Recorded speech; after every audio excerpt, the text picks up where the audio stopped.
제가 가장 좋아하는 것이고 제가 가장 열정을 쏟을 수 있는 것, 그게 축구인 것. 제가 20대 중후반쯤에 K리그로 왔는데 K리그로 오기 전에 제가 이제 그 웨이트나 보강 운동이나 그런 걸 거의 안 했던 게 가장 후회가. 그냥 일단 유소년 시절 약간 좀 웨이트를 하면 몸이 무거워진다는 그런 게 있었거든요. 제가 어릴 때. 그래서 그런 것도 있고 그냥 웨이트가 좀 귀찮아서 안 한 것도 있고. 근데 일단 보강 운동은 제가 고등학교 때 발목 많이 다치고 대학교 때도 발목을 계속 다치고 프로 들어가기 전에 무릎을 다치고 했는데 이제 제가 보강 운동이 중요하다고 계속 팀 닥터나 트레이너 쌤들이 말씀을 해주셨는데 잘 안 들었거든요. 그냥 좀 시간이 지나면 자연스럽게 뭐 좋아지는 거고, 그리고 뭐 열심히 안 했거든요. 근데 이제 선수를 하면 할수록 그런 부분이 엄청 중요했다는 걸 느끼게 되었고, 사실 딱 하나 후회되는 거는 진짜 그거예요. 보강운동. 그리고 웨이트도 한국으로 와서 어쨌든 K리그는 특히 좀 피지컬적으로 센 수비수들이 많다 보니까 제가 진짜 한국으로 와서 첫 경기 끝나자마자 이거는 이제 내 지금 몸으로는 이거는 못할 것 같다고 느껴서, 그래서 이제 그때부터 웨이트를 시작을 했는데, 저는 이제 거의 웨이트를 아예 안 한 상태에서 이제 웨이트를 하게 돼서 느끼는 게, 웨이트를 했다고 몸이 무거워진다는 게 별로 저는 못 느꼈고, 오히려 약간 힘이나 스피드가 생기는 느낌이었고, 그리고 제가 그 전까지 그냥 리그 전반기에 좋았다가 후반기부터 부상을 입거나 컨디션이 떨어져서 퍼포먼스가 떨어지는 일이 많았는데, 학생 시절도 그렇고 J리그 시절도. 근데 그거는 그냥 나한테 피로가 쌓여서 그랬다고 그때는 생각을 했었는데, 이제 그런 꾸준히 웨이트나 보강 운동도 포함해서 근력 운동이나 보강 운동을 하면서 하다 보니까 이 시즌을 안정적으로 할 수 있다는 거를 느꼈어요. 그러니까 이제 경기를 계속 하다 보면 근력이 좀 떨어지거든요. 근데 그거를 계속 꾸준히 시즌 중에도 이제 주에 몇 번 웨이트를 꾸준히 하면은 그 근육을 최대한 안 떨어지게 할 수 있는데, 그것을 좀 깨닫는 게 너무 늦었다고는 생각을 해요. 그걸 좀 더 어렸을 때부터 했었으면이라는 후회. 최규종 쌤이라고, 지금 서울 쪽에서, 규종 쌤은 제가 한국 1년 차부터 은퇴할 때까지 꾸준히 치료도 받고 힘소속이 아니라, 특히 제가 1년차 갔을 때는 원래 아마 그분이 FC 서울에서 하셨거든요, 그 트레이너를. 근데 이제 나가셔서 자기 센터를, 그때 제가 선수 소개를 받아서 무릎이 아팠을 때 갔는데 이제 마사지가 너무 좋은 거예요. 그러니까 선수들도 많이 가요. 그분 아니면 부산에도 제가 제가 아이파크에 1년 반 있었는데, 제가 아이파크 득점왕 하는 시절에 같이 한 트레이너 쌤이 이제 나가셨는데 그 쌤한테도 많이. 규종 쌤 같은 경우는 진짜 둘 다 하시고, 그 부산 아이파크 때 그 박혜일 쌤이라고, 그 쌤도 둘 다 해요. 두 개 다 해요. 마사지도 하고 치료 쪽도 하고, 근데 이제 동시에 그런 근력 운동이나 운동도 많이 알려주고. 최규종 쌤, 부산 쪽이면 박혜일 쌤. 조금 그런 면은 있는 것 같아요. 그러니까 사실은 제가 이제 J리그에 있던 게 제법 오래 전이니까 지금은 많이 그때보다 아마 피지컬적인 측면에서도 많이 개선이 되고, 선수들 그런 피지컬에 대한 의식도 그때랑 많이 다르다고 듣거든요. 제가 그 당시는 저는 확실히 이제 J리그 시절이랑 J리그에서 했다가 K리그 왔을 때는 처음에는 그런 피지컬적인 차이는 많이 느꼈어요. 네. 요즘은 그래도 이제 일본도 그런 피지컬적인 면이 많이 의식이 높아지고 하다 보니까 약간 옛날하고는 조금 다를 수도 있어요. 그런 거만으로는 이제 약간 어떻게 말해야지? 그런 부분에서 일본도 그런 자기들이 부족했던 점을 많이 보완했던 것 같아요. 네. 제가 공격수 입장에서 느꼈던 거는, 일단은 그런 수비수들의 단순한 그런 피지컬적인 능력이나 몸 사이즈나 그런 거는 걔네가 좀 크고 빠르고 강하고 그런 거는 느꼈고, 근데 뭐 빌드업적인 능력이나 그리고 조직적으로 좀 수비 공간을 잡고 하는 그런 거는 일본이 좀 더 세밀한 느낌을 받고, 근데 한국은 그런 완전 대인 방어의 그런 강도 같은 거는 K리그가 더 세다고 느꼈어요. 뭐 이거는 여기도 적혀져 있는데, 유민이가. 왜요? 유민이가 제가 수원 FC 2년간 같이 했거든요. 근데 그때부터 유민이가 그때 아직 많이 나이도 어렸는데, 근데 그때부터 정말 좋은 능력을 가지고 있었고 높은 능력을 가진 선수였는데, 근데 이제 그때는 유빈이가 이제 제가 알기로는 대학교까지 이제 완전 공격수로 왔는데 프로로 오기 직전에 이제 갑자기 수비수로 바뀌고 그래서 수비수로 이제 수원FC에 온 건데 그래서 아직 약간 경험이 좀 많이 부족하다 보니까 그런 부분이 좀 경기 상황에서 한 번씩 나올 때가 있긴 있었거든요, 그때는. 근데 이제 제가 수원 삼성으로 가서 이제 유민이는 그때 대전에 있었고 그래서 이제 상대 팀으로 이렇게 경기를 해봤을 때 이제 그때보다 원래 빌드업은 진짜 좋긴 했는데 그때보다 더 패스 능력이나 빌드업 능력도 많이 좋아지고 있었고 수비적인 대인 방어 능력이나 예측 같은 것도 확실히 이제 경험을 몇 년 쌓고 이제 대표팀도 가다 보니까 이제 엄청 그때보다 많이 좋아지는 걸 제가 상대팀으로서 많이 느꼈고 지금 이제 대표팀에서 활약을 하는 걸 보면 진짜 좋은 수비수라고 생각해요. 그러니까 일단은 수비적인 능력으로 보면은 제가 발밑으로 받을 때도 그렇고 제가 어쨌든 그 수비수한테 치고 갈 때도 그렇고 공중볼을 경합할 때도 그렇고 이 상황에서의 그 수비수한테서 받는 압박감이라는 게 있거든요. 근데 그게 그러니까 좀 좋은 수비수는 압박을 많이 느껴요. 그러니까 단순한 피지컬이나 그런 것도 있는데 약간 좀 예측이 빠르니까 이제 나한테 볼이 들어올 것 같은 타이밍에 이미 이제 나한테 이제 압박을 주는 느낌? 제가 느끼는 그런 압박감이 좀 강하거든요, 좋은 수비수들은. 유민이는 그런 게 많은 상황에서 그런 걸 많이 느꼈고 앞으로 빌드업 상황에서도 제가 이제 압박을 가는데 여유 있게 패스를 뿌려줄 수 있고 조금 압박을 느슨하게 가면 바로 앞에 전진 패스 주고 그런 게 좋은 것 같아요. 프로 1년차 때가 제일 힘들었어요. 진짜 힘들었어요. 어떤 점? 일단은 J리그 1년차 때 이제 대학교 마지막 대회 직전에 이제 무릎이 아파지고 갑자기 그래서 대회가 끝나자마자 그때는 이제 가와사키 프론타레로 입단이 이제 확정돼 있었기 때문에 이제 그냥 입단을 했는데 이제 입단하자마자 수술을 했고 그래서 재활 과정에서 제가 별로 좀 내 방식대로만 해서 계속 상태가 안 좋은데도 하다가 또 재수술을 해야 되게 돼서 1년차 때는 2번 수술해서 이제 거의 제대로 공을 못 찼거든요.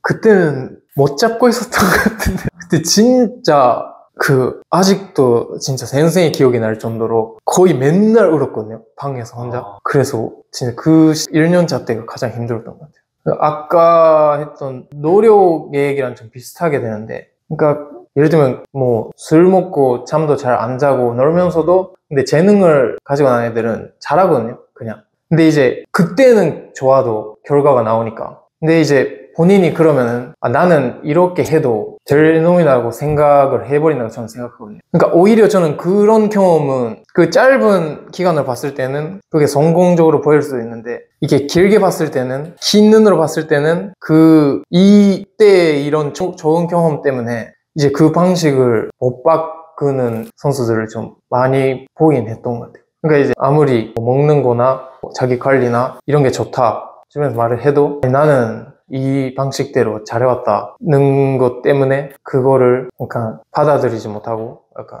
자기가 원래 가졌던 최대치를 발휘 못하는 경우가 있는 것 같아요, 그런 선수들. 두 개 있는데 하나는 수원FC에 승격했던 경기고 또 하나는 수원 삼성 시절에 승강 플레이오프에서 마지막 안양을 이기고 살아남았던 그 두 경기가 가장 기억에 남는 것 같아요. 두 경기 단어. 일단은 수원FC에 승격했을 때는 우리가 이제 2위로 정규 시즌을 마쳤는데 이제 1위는 그때 제주가 하고 이제 바로 다이렉트 승격을 하고 근데 그때 코로나 때문에 아니다.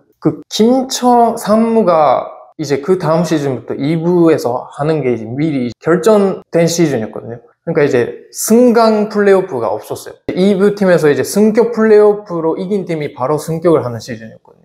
그래서 이제 승강 플레이오프가 없고 이제 2위를 했던 우리랑 3, 4위가 이긴 팀이끼리 하고 이긴 팀이 승격을 하는 시즌이었는데 우리가 이제 2위 최종 경기 끝나고 그때 한 승강 플레이오프까지 좀 3주 정도 남아있었거든요. 그래서 약간 우리로서는 좀 경기 감각이 좀 떨어진 상태에서 그 경기를 맞이했고 근데 그때 상대가 경남이었는데 경남은 며칠 전에 플레이오프 경기를 한번 하고 올라온 상태였고 피로도로 따지면은 솔직히 경남이 또 힘들 수도 있는데 근데 이제 경기 시작부터 우리는 뭔가 발이 무거운데 걔들은 반응이 엄청 빠르고 많이 밀렸거든요. 그래서 이제 경기를 계속 안 좋다가 선제골을 먹고 그 이후에도 우리가 계속 경기를 안 좋았어요.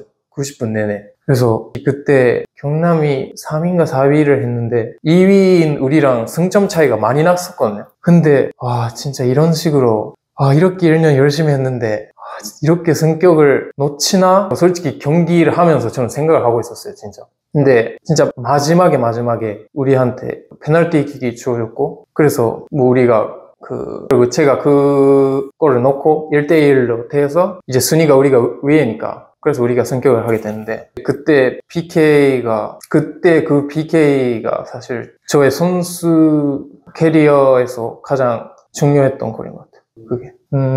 그때 VAR로 일단 심판이 확인을 하러 갔거든요. 근데 이제 그때부터 저는 뭔가 약간 그 상황에서 진짜 이제 그게 마지막 플레이였어요. 이제 PK 짜면 끝나는 그런 시간대라서 사실 부담감은 있었는데 뭔가 이제 제가 그 시즌에 팀에서 에이스 역할을 했고 이 상황에서 이 PK를 차야 되는 건 나밖에 없다고 생각을 했거든요. 그때. 그래서 이제 심판이 VAR 확인하는 동안에 계속 이렇게 호흡을 깊게 이렇게 계속 그래서 이거는 하늘에서 나를 약간 좀 시험하는 것 같은 그렇게 생각을 해서 내가 올해 이렇게 1년 동안 좀 잘해왔지만 진짜 마지막에 내가 진짜 이 팀을 이게 승격을 할 수 있게 만들어주는지 안 되는지를 약간 하늘이 좀 시험하는 거다고 자기 스스로한테 마음속에서 계속 말을 하면서 그래서 약간 사실 좀 무서운 감정도 있었고 이걸 놓치면은 이제 그래서 근데 어쨌든 이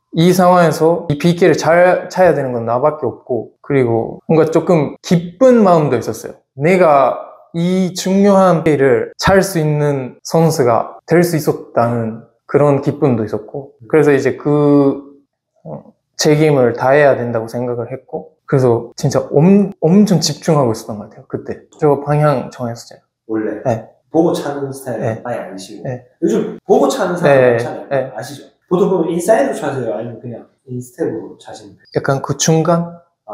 중간으로? 네. 약간 감아서? 네, 인프런트식.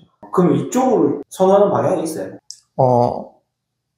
일단 둘 다 차려고 하는데 이쪽이 많아요. 저부터 보고 왼쪽이 많았어요. 근데 그때도 그 시즌에 제가 한 번 정도 빼고 다 이쪽에 찼거든요. 그래서 저는 솔직히 잘 때 그 경남 골키퍼가 이쪽을 예측한다고 생각을 했었어요.